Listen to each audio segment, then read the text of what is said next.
This week's First Case Expert Series episode entitled True Scope of Inventory: How Many Instruments Are We Really Dealing With? Was written by surgical instrument centralization expert Bryan Stewart, CCSVP, Director of Field Operations and Consulting at Aesculap. Facilities across the nation can struggle with demand for surgical instruments and may be reprocessing at a deficit.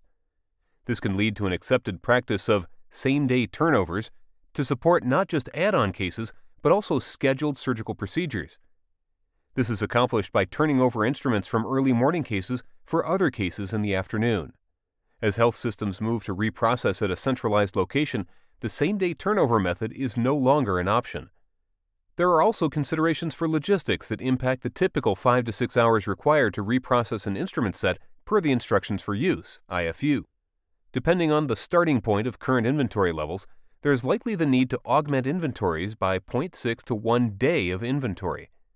This is not set in stone, nor is it to be applied across all set types, but should give you a target to start with as you think about how to maintain adequate inventory levels.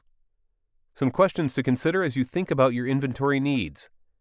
How many surgical cases are performed in a day? Are sets used daily, or are they used 1 to 2 days per week? Are these back-to-back days? Do I have enough inventory to meet typical day requirements?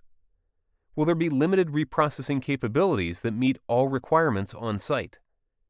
In addition to these considerations, staying in lockstep with your surgical service strategic plan is fundamental to staying ahead of future needs. For example, will additional rooms be added in the future? Are operational hours being extended for surgery? Are there any service lines being extended or added? With an accurate scope of inventory and an understanding of the risks you're facing, you can help to mitigate common pitfalls in instrument management and maintain optimal inventory levels. Thanks for listening to this episode of the First Case Expert Series. For more surgical instrument centralization questions and answers, you can contact Bryan at bryan.stewart@aesculapusa.com.